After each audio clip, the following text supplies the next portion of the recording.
Hey folks, Jeff Salzman here, and welcome to the Daily Evolver. What follows is an edited version of my live podcast, which I do weekly on Integral Live. It's Wednesday at 1 p.m. Mountain Time, 7 p.m. Greenwich Mean Time. I am featuring questions and comments from listeners. So you can join me live and actually ask a question or make a comment, and the links to do that are posted on my website, dailyevolver.com. And of course, you can always just simply send me an email or a voice memo to jeff@dailyevolver.com, and I may use that as well. All right, here goes. Thanks for listening. I think I'll start by playing a voicemail that I received in response to my last episode on Greta Thunberg, Climate Prophet and Scold. It's a good, clear, concise comment from a listener, Janet. I'll play that now and respond. Hi, Jeff. I was surprised to hear you promoting doubt about climate science. But then I realized, well, maybe I shouldn't have been surprised. It's very difficult to come to terms with the extent of the climate threat. Unfortunately, higher levels of development mean that one can also cast a very large shadow. You're influential in very important circles.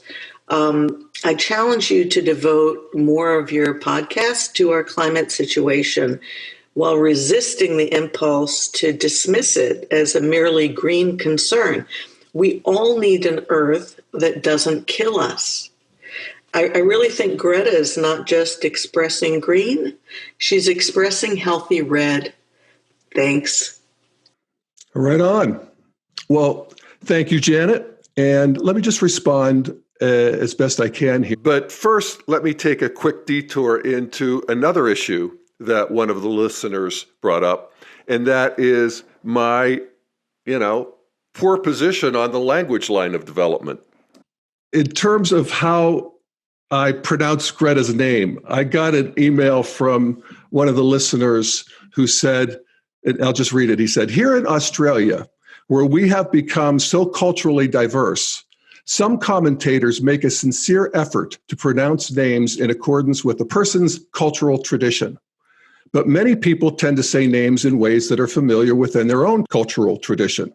So I ask you, how does Greta pronounce her own name?" My name is Greta Thunberg. I am 15 years old. My name is Greta Thunberg. Okay, that's how she pronounces her name.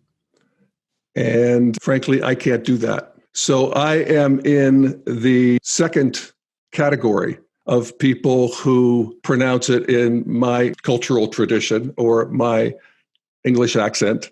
And it's an interesting question because I think it shows evolution itself. And I can see the sort of arresting of my own evolution.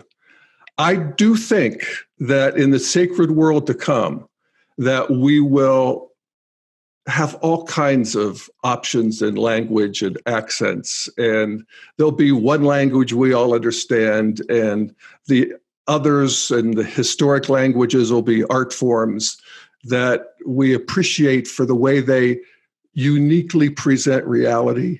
Each language has its own way of doing that. And I think in my next life, I'll probably participate in that, but I can't do it. In this life, I seem to have run up against the limits of how I can twist my tongue. All right, so to get back to Janet's question, where she says, "I'm surprised that you promote doubt about climate science." And I want to make a distinction here. I don't mean to promote doubt about climate science in terms of the real hard science and, all the statistics about this was the hottest June and the last 8 Junes were the hottest Junes in the last 100 years.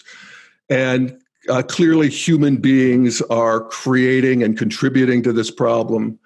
And it is creating things that we have to deal with. And it is creating heartbreaking victims of people and other beings in the natural world who have no power.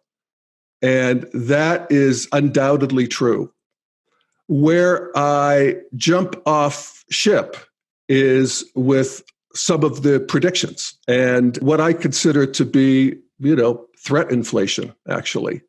And I'll explain that a little bit more in a minute. I actually explained it in the Greta podcast, but I'll just hit some of the high points here. But first, I would just walk through Janet's commentary. So she says, I need to come to terms with the full extent of climate change. And I think that's actually true.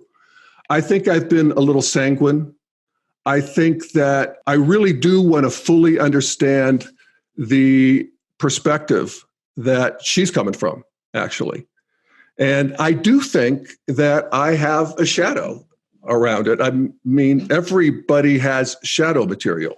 And this is simply things that you can't see that's in your psyche, or the blinders that you have on. And, I am challenged these days in ways that I never was to understand my privilege. I really do think that that is a worthy goal. I don't know if you ever get there, but you work your way there. And, if I look at my privilege, I'm fine. I'm living in Boulder, Colorado. We've had some heat waves that I don't like, but we lived through them. I actually went to Palm Springs 3 years ago. Palm Springs, California, which is certainly one of the hottest cities in the United States all the time. And they had a record-setting temperature of 124. And that was sobering. I'm thoroughly modern. And it's a double-edged sword when it comes to climate, because modernity is the thing that brings on the methane and the carbon that creates the greenhouse effect that creates global warming. And then, of course, all of the poisoning and the depletions of the ecosystems. But it also protects us from it, because it's modern people who can adapt and have the means to and the know-how. And so we can live through a heat wave that's in the 120s if we know, if we have time to prepare for it. And that creates a certain ignorance that is a luxury and a privilege of living in the developed world. And so I want to notice that perspective too. And in terms of my own shadow, I also notice my type on the Enneagram or on Myers-Briggs or however you want to put it. I'm an Enneagram 5, I'm an INFP. And, so I'm a fear type. I have worn myself out earlier in my life worrying about environmental degradation. And I think I fritzed my nervous system. I just don't want to go there anymore. And I'm a naturally removed observer. That's my Enneagram 5, in a way that I can't expect other people to be. I get that. And so that removing of the blinders and seeing what unwilling to see or unable to see or what doesn't come naturally, I don't have natural receptors for it or processors for it. That is an integral practice that I want to engage in. So that's true. That's my shadow. And there's another shadow that I want to point out, and that is the shadow of the two sides of the culture war, the conservatives and the progressives. And that's what I talked about in the podcast about Greta, mainly. And the shadow of the conservatives is simple. They just literally don't see it. They don't have a world-centric view, and they are not concerned in that way. They don't have the receptors for it. So climate change and global issues feel like an annoyance to them. But there's also a progressive shadow. And by the way, I don't dismiss climate science as a green concern. I notice that it is a green concern. And that, from an integral perspective, is the part of green we actually want to take forward, is that green is world-centric and can see the limits of our beautiful blue ball falling around the sun, and so we want that. But there's a couple shadows in the progressive side. One is what I call the fear industrial complex, this science and media complex that serves a steady diet of threat, and they benefit from it. And, I could go back. This is, my history of fear, starting with killer bees. I remember laying awake worrying about the killer bees and Y2K and peak oil and all of these things, many things that has turned me into the villager in The Boy Who Cried Wolf, and possibly to my peril. But that's, something I want to look at, but it's something that the threat industry wants to look at too, needs to look at.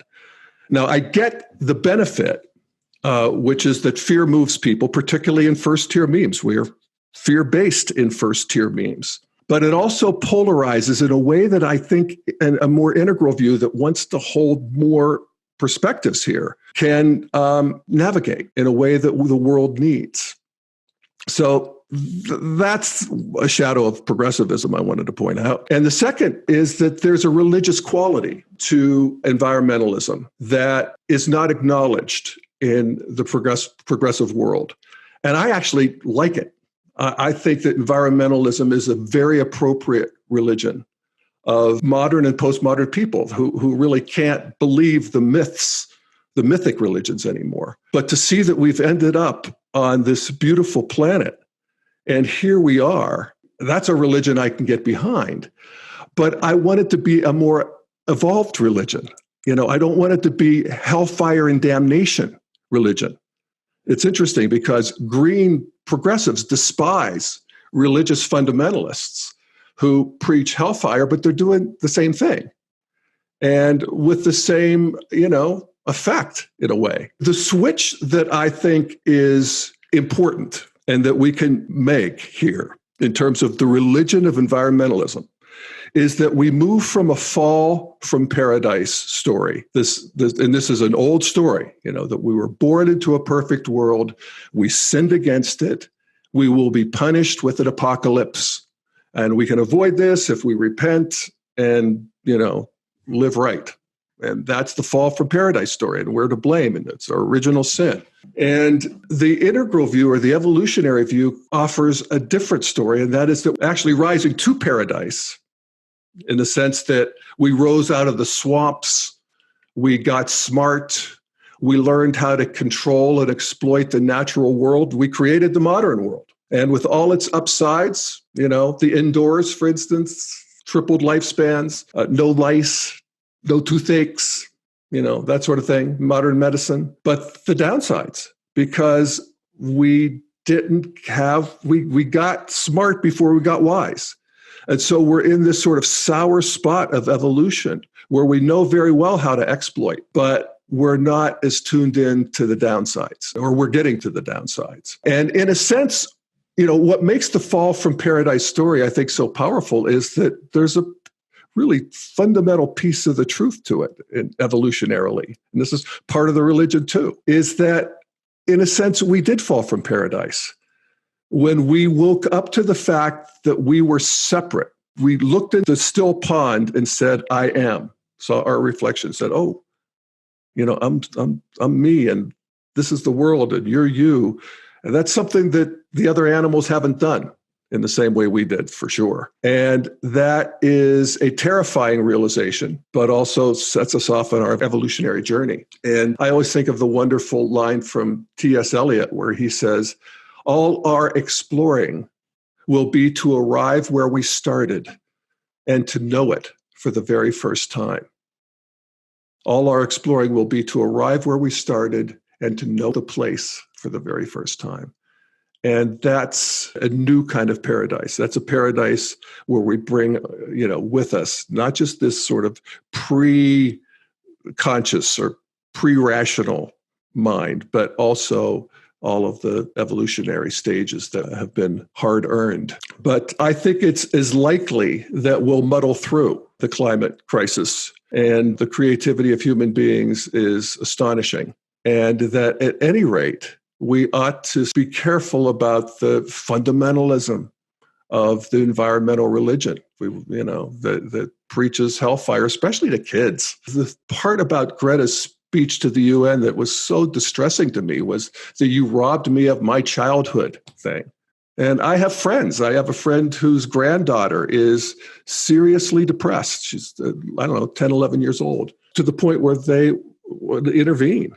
And it's because she thinks the world's doomed and that she's not going to be able to grow up and live her life. And that's a shadow that I think progressivism would be well to take a look at. So then Janet says she challenges me to devote more time to this challenge accepted. I will talk to more people and think more about it. And then at the end, she ended with, I think, a really great point, and that is that Greta is transmitting a healthy red, and that's a fighting warrior spirit. And I agree with that. And it's powerful. I mean, it's one of the things I've learned about the world in the last few years is just how powerful red is. We had this modern trance. Modernity sort of civilizes us and teaches us to be reasonable. And so we think that being civilized and reasonable is the only really appropriate way to be. And, I think at an integral level, we start letting the earlier stuff in a way that is where we get the juice of it. And I think that, the juice that Greta transmitted in her UN speech gets your attention. And I've been more open to that in all aspects of my life these days, and not just turning away angry people, just dismissing them.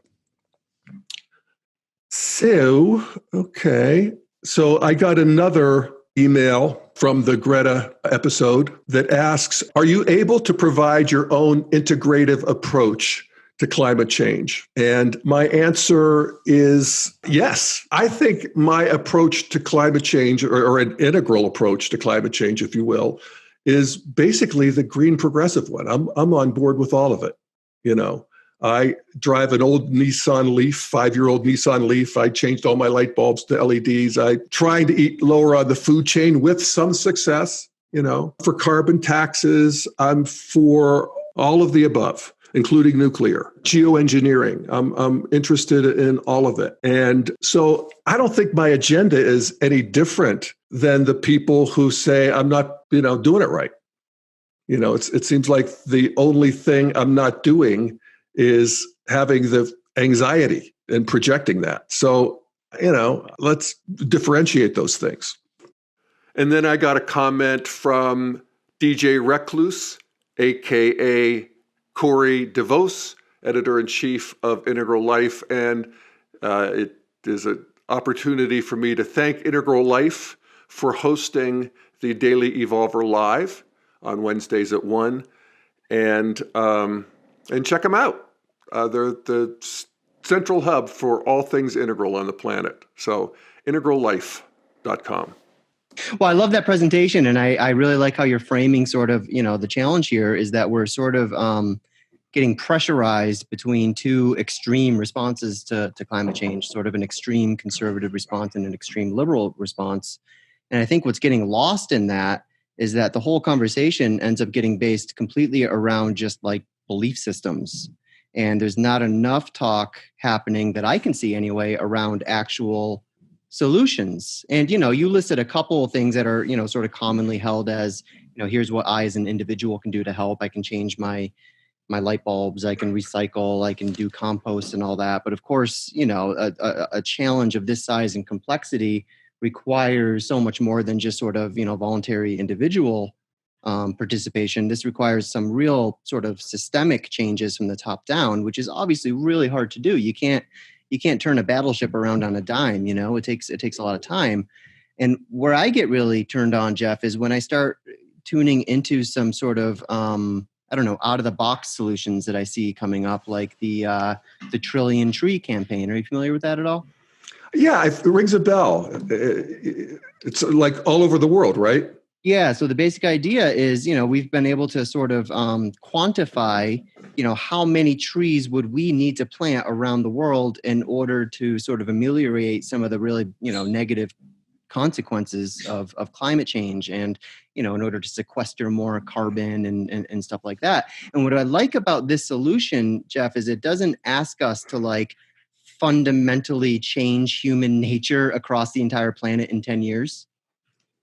Which feels like sort of a big fish to swallow. A lot of people, I think, when they get into the climate change discussion, they sort of hijack it with a lot of their own sort of ideals and anti-capitalist sentiments and things like that. And it's like, well, okay, if that's sort of the arena in which we're going to have this conversation, well, nothing's going to get done ultimately because we're not going to be able to affect changes like that. So I'm really into these solutions that sort of, again, think outside of the box and say, okay, how can we account for human nature? Not how can we radically and fundamentally change it in the first place. Yeah, and I think you're right about the anti-modernist streak, an anti-capitalist, if you will, streak in progressivism. I mean, progressivism is in many ways predicated on coming up with something that's going to heal the wounds of modernity, and that's evolutionarily appropriate. And part of what we do when we move forward is we demonize the stage that we're leaving, because it's, we can see all of its downsides.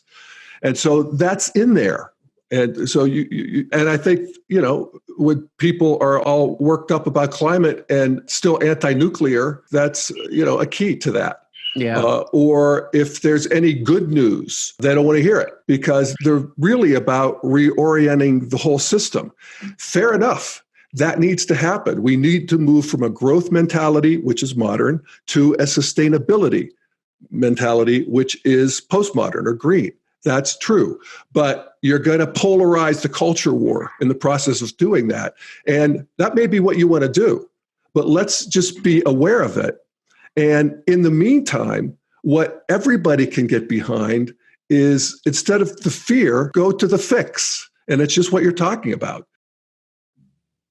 Blake, and there you are. And I got to unmute you. And so I will. And now you can talk. Hey, man. Hey, can you hear me all right? Yeah, hear you good. Awesome.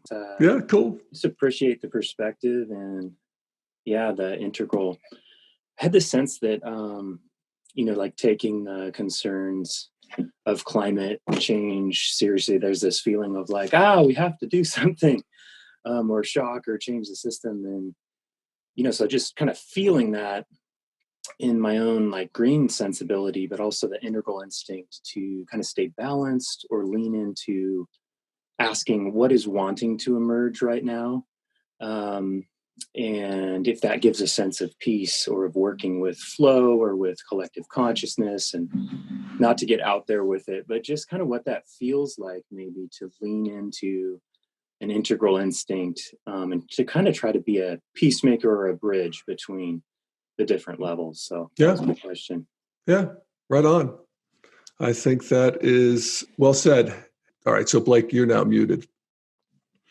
Yeah, I mean, this is, I think, where we get into, I probably shouldn't use the term religious aspect of it, but, where I often get in trouble with the environmental progressives is, again, it's like, I'm on board with your agenda.